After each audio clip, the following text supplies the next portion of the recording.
अच्छा जी, आज हम पढ़ेंगे जी internal and external economics of scale. ठीक है, इंटरनल जो जिन वजूहात की वजह से या जिन चीज़ों की वजह से जिन बातों की वजह से अगर कोई एक फर्म इंडिविजुअली कोई चेंज करता है या करती है इंटरप्रेन्योर, तो उसको प्रॉफिट होता है, उसकी प्रोडक्शन बढ़ती है और प्रॉफिट बढ़ता है और उसकी जो कॉस्ट होती है वो रिड्यूस होती है। ठीक है, इंटरनल इंडिविजुअल की वजह से होता है। ठीक है, इंडिविजुअल जैसे एक इंडस्ट्री ने अपनी प्रोडक्शन बढ़ा दी है तो उसको प्रॉफिट ज़्यादा हो रहा है। ठीक है, वही जो लार्ज अमाउंट में प्रोडक्शन वो चीज़ें ख़रीदता था उसको बंडल के हिसाब से कम कीमत पे पड़ गई हैं, तो वो उसकी होगी, उसकी अपनी एक सोच की वजह से, अपनी एक डिसीजन की वजह से उसको प्रॉफिट हुआ। एक्सटर्नल किसी और के डिसीजन की वजह से, किसी और ने अगर डिसाइड किया है अपनी फर्म आपकी फर्म के साथ बनाना और बनाई है उसने, किसी और ने बनाई है और फ़ायदा आपका हो गया। ठीक है, तो वो एक्सटर्नल होगा, औरों की वजह से, किसी दूसरे की वजह से, किसी और की वजह से आपको फ़ायदा या नुकसान हुआ है। ठीक है, इंटरनल में भी आपको फ़ायदा या नुकसान होता है लेकिन वो इंडिविजुअली की वजह से होता है, और एक्सटर्नल में किसी दूसरे की वजह से फ़ायदा या नुकसान होता है। ठीक है, आगे external economics. Following are the demerits following are the internal economics by which a firm by which a firm benefit itself exclusively।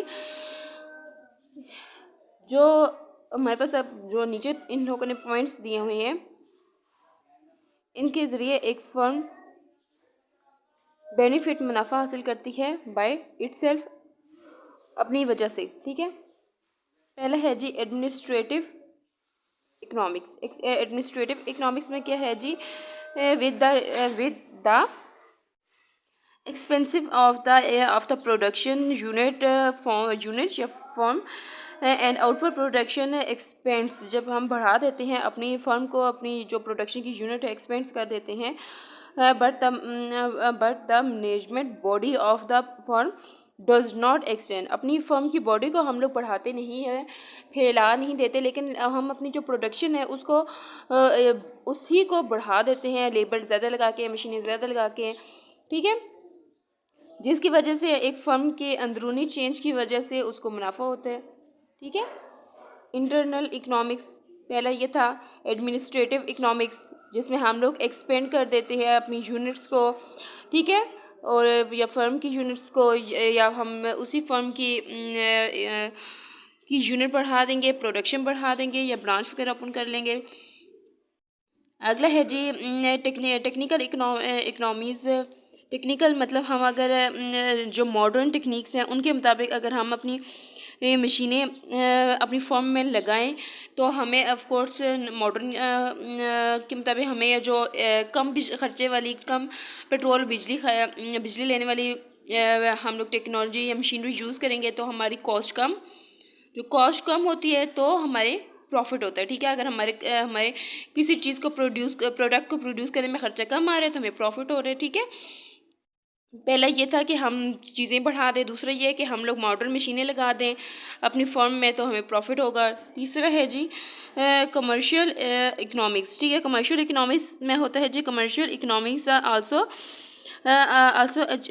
Occurs to the firm with the expansion. Commercial economics भी expansion की तरह है, फैलाव है factory का, जिसमें हम लोग जब चीज़ें ख़रीदते हैं किसी भी फर्म से तो हम लोग बंडल के हिसाब से चीज़ें लेते हैं। ठीक है, बंडल के हिसाब से जब हम लेते हैं तो हमें चीज़ें डिस्काउंट में पड़ती हैं। ठीक है, उसमें यह था कि हमारी प्रोडक्शन ज़्यादा होती है, इसमें यह है कि हम जब प्रोडक्शन ज़्यादा करेंगे तो हमें चीज़ें, जब हम लोग जो प्रोडक्ट बना रहे हैं उसमें जो हमें यूज़ होंगी चीज़ें, अगर हम साइकिल लेट्स सपोज बना रहे हैं तो हमें टाइट्स और ट्यूब्स अगर जो चाहिए, अगर हम बंडल्स के हिसाब से वो चीज़ें लेंगे किसी दूसरी फैक्ट्री से या इंडस्ट्री से, तो हमें बंडल्स के हिसाब से लेने की वजह से हमें वो क्या पड़ेगी, डिस्काउंट में पड़ेगा। ठीक है, तीसरा हमारे पास है जी अगला हमारे पास स्टेप है जी फाइनेंशियल इकोनॉमिक्स में है जी जो हम दे देते हैं लोन।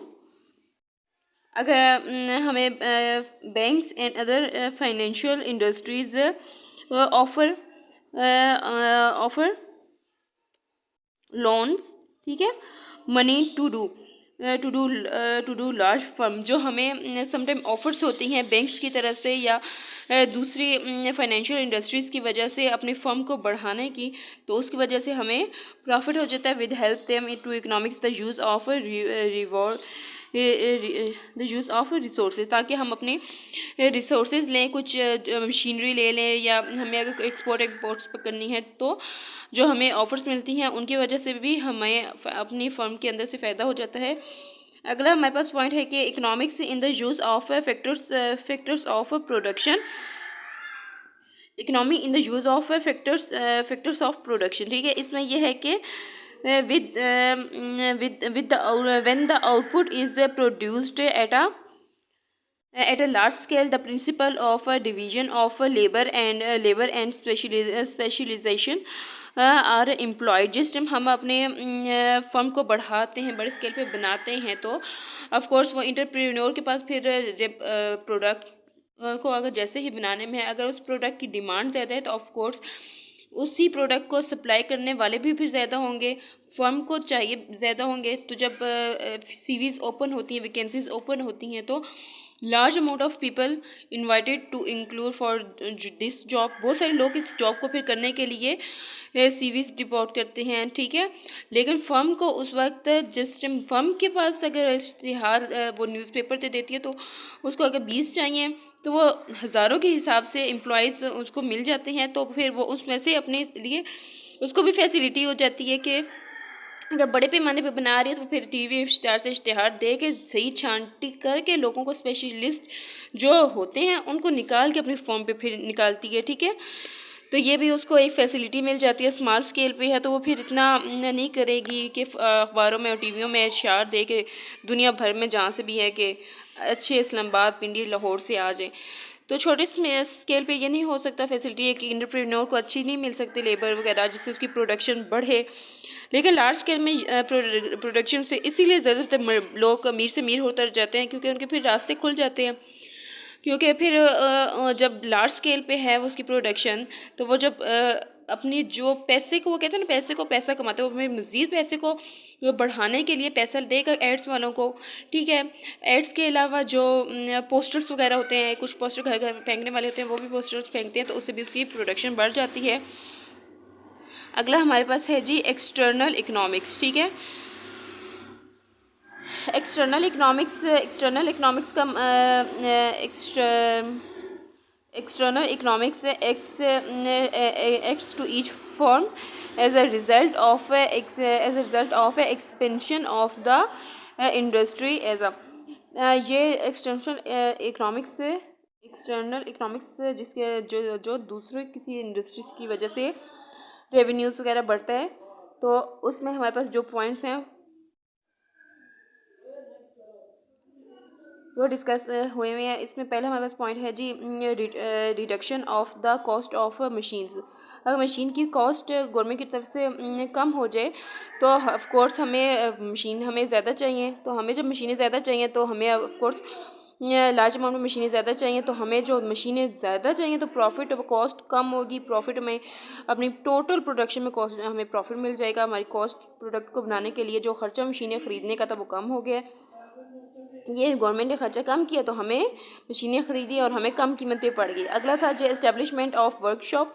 अगर हम कोई फर्म बना रहे हैं, इंडस्ट्री बना रहे हैं, उसके पास ही अगर किसी दूसरी फर्म में अगर वर्कशॉप आ गई है, तो हमारी जो मशीनें हैं अगर वो ख़राब हो गई हैं तो उसको रिपेयर करने के लिए डिस्काउंट में हमें मिल जाएगा, ठीक है, क्योंकि वो पास हैं और हम उन्हीं के कस्टमर्स हैं, तो वो हमें डिस्काउंट में देंगे। तो इससे ये वजह होती है किसी दूसरे की वजह से हमें फ़ायदा मिले।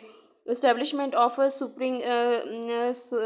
सुपरिंडिंग इंडस्ट्रीज़, जो इंडस्ट्री जो प्रोडक्ट हम बना रहे हैं उसी प्रोडक्ट में जो चीज़ें हमें यूज़ होनी है उसकी यूज़ होने वाले प्रोडक्ट को अगर बना रही है कोई और इंडस्ट्री, तो अगर हमारे ही साथ वो इंडस्ट्री बन गई तो उसका हमें रेवेन्यू मिलेगा, क्योंकि हमें एक तो प्रोडक्ट दूर से मंगवानी नहीं पड़ेगी, ठीक है। और अगर जब हम बंडल से पास से लेंगे तो हमें वो डिस्काउंट पे मिलेगा। अगला हमारे पास है जी establishment of subsidy industry the waste raw material of different forms is economically used in subsidy in subsidiary industries। जो हमारे किसी को कोई फर्म हम अगर बना रहे हैं, जैसे उस फर्म का हम वेस्ट में शुगर है होगी, जैसे शुगर कह लें, या आप कुछ और ऐसी फर्म बना यूज़ कर लें। सबसे बेस्ट एग्जांपल तो इसकी शुगर है। शुगर से हम जब अगर कोई गन्ने से शुगर निकलती है, गन्ने से हम पहले उसको गन्ने का शीरा निकालते हैं, फिर उसको गुड़ की तरह निकालते हैं, फिर उसको साफ़ करने के लिए हम अल्कोहल यूज़ करते हैं जो उसको सफ़ेद कर देता है। अल्कोहल हम आगे अल्कोहल इंडस्ट्री को दे देते हैं, और फिर जो गन्ने का जो प्रोडक्ट है, उसका जो रश प्रोडक्ट निकलता है, वो हम लोग अगर साथ इंडस्ट्री दूसरी बना दें जो उस प्रोडक्ट को यूज़ करे पेपर बनाने वाली, तो वो उसी को रिसाइकल करके पेपर वगैरह बनाएगी, तो एक नया प्रोडक्ट बनेगा। ठीक है, प्रॉफिट हो जाएगा वेस्ट मटेरियल से। तो ये भी फ़ायदा है कि हम या उनको बेच दें अपनी सब्सिडी इंडस्ट्री को, या फिर ख़ुद ही बना लें। ठीक है, वही प्रोडक्ट। अगला है जी availability of trading manpower. ठीक है, अगर कोई हमारे पास कोई इंस्टीट्यूट बन गया है, ट्रेनिंग सेंटर हमारे पास बन गया है, और साथ में इंडस्ट्री है, तो लोग ज़्यादातर जो लोग हैं अगर इंडस्ट्री बन गई है तो इंडस्ट्री की वजह से ज़्यादातर ट्रेनिंग सेंटर्स बनेंगे। ठीक है, पहले इंडस्ट्री बनेगी, इंडस्ट्री की डिमांड होगी कि हमें ट्रेन पीपल चाहिए, तो उस ट्रेन पीपल की वजह से साथ में ट्रेनिंग सेंटर्स बन जाएंगे। अब इंडस्ट्री की वजह से क्या फ़ायदा हुआ, लोगों ने ट्रेनिंग सेंटर बना लिए। अब ट्रेनिंग सेंटर में लोग आ रहे हैं, एक सेंटर बन गया है, वो पढ़ा रहे हैं, इधर स्टूडेंट जा रहे हैं, तो इंडस्ट्री को ट्रेन पर्सन मिल गया, और इन्हें ये अपने कस्टमर्स पढ़ाने के लिए और सिखाने के लिए मिल गए। ठीक है, लेकिन इंडस्ट्रीज़ की वजह से इनको फ़ायदा हो गया, इन्होंने एक सेंटर बना लिया और अपनी काम को चला रहे हैं। ठीक है, अगला है जी किसी और की वजह से फ़ायदा हुआ ना। अगला हमारे पास है कि availability of transport and communication facilities. अगर गवर्नमेंट की तरफ से किसी इंडस्ट्रीज़ को कुछ फैसिलिटी ट्रांसपोर्ट मिल जाए कम्युनिकेशन की, तो फ़ायदा किसको है, वो जो उसके इर्द गिर्द जितनी भी फर्म्स और इंडस्ट्रीज़ होंगी उनको फ़ायदा होगा। ठीक है, अगला हमारे पास है जी बैंकिंग सर्विसेज। अगर जो बैंक सर्विसेज दे देते हैं इंडस्ट्रीज़ को, तो इंडस्ट्रीज़ एरियाज़ को, और तो उसकी वजह से भी फ़ायदा होता है कि इनकी वजह से इंडस्ट्रीज़ को फ़ायदा हो जाता है, दूसरों की वजह से फ़ायदा हो रहा है, और इसमें नुकसान भी हो सकता है, दूसरे की वजह से नुकसान भी हो सकता है कि जैसे दूसरी सब्सिडी आपकी प्रोडक्ट जैसे टी है, टी की जगह अगर दूसरी प्रोडक्ट आ गई है, जैसे कि कॉफ़ी आ गया, तो टी वालों को नुकसान हो गया, उनकी फैक्ट्री की डिमांड नीचे गिर गया, उनका स्केल। और टी जैसे क्योंकि नई प्रोडक्ट है तो उसका स्केल कॉफ़ी की तरफ लोग टेस्ट एंजॉय करने के लिए ज़रा कुछ टाइम तक लोग डिमांड अपनी चेंज कर लेंगे, तो उनकी जो कस्टमर्स होंगे वो ऊपर से नीचे आ जाएंगे।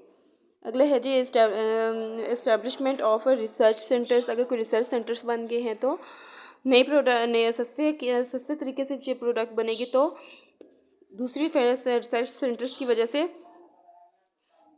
कम कीमत में हम अपने प्रोडक्ट बना रहे हैं, तो उससे भी फैसिलिटीज़ हो रही हैं। ठीक है,